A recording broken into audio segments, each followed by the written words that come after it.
కేంద్ర ప్రభుత్వం మరో సంచలన నిర్ణయం దిశగా అడుగులు వేస్తుంది. సామాన్యులకి అందకుండా పెరుగుతున్న బియ్యం ధరల సమస్యను పరిష్కరించడానికి కీలక నిర్ణయం తీసుకుంది. భారత్ బ్రాండ్ పేరుతో 25 రూపాయలకే కేజీ బియ్యాన్ని అందించడానికి ప్రణాళికలు సిద్ధం చేస్తోంది. భారత్ రైస్ అనేది national agricultural cooperative marketing federation of India, national cooperative consumers federation కేంద్రీయ భండార్ అవుట్లెట్ల ద్వారా విక్రయానికి రానున్నట్లు తెలుస్తోంది. ఇప్పటికే భారత్ అట్టా, భారత్ దాల్ వంటి వాటిని విక్రయిస్తున్న ప్రభుత్వం ఇప్పుడు రైస్ విభాగంలోకి అడుగుపెట్టింది. గత కొంతకాలంగా దేశీయ మార్కెట్లో బాస్మతియేతర బియ్యం ధరలు వేగంగా పెరుగుతుండటంతో ప్రభుత్వం ఆందోళన చెందుతోంది. దీనిని దృష్టిలో ఉంచుకొని department of food and public distribution secretary Sanjeev Chopra ప్రముఖ రైస్ ప్రాసెసింగ్ పరిశ్రమ ప్రతినిధులతో ఇటీవలే సమావేశమయ్యారు. ఈ సమావేశంలో బాస్మతియేతర బియ్యం ధరలు అందుబాటులో ఉండేలా చర్యలు తీసుకోవాలని కోరారు. దేశంలో ఉన్న నాణ్యమైన బియ్యాన్ని ఓపెన్ మార్కెట్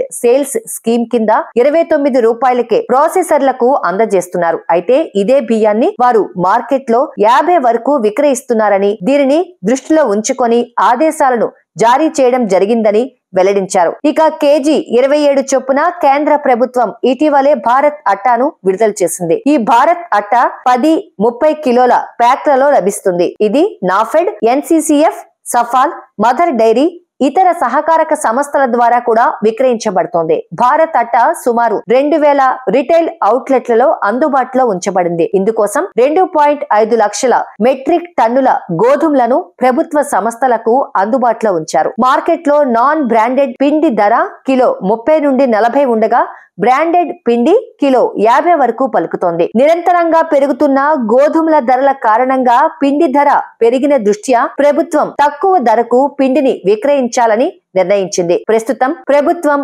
ఉల్లిని కిలో 25కే విక్రయిస్తోంది. దీంతో పాటు పప్పు కూడా కిలో 60 రూపాయల చొప్పున విక్రయిస్తున్నారు.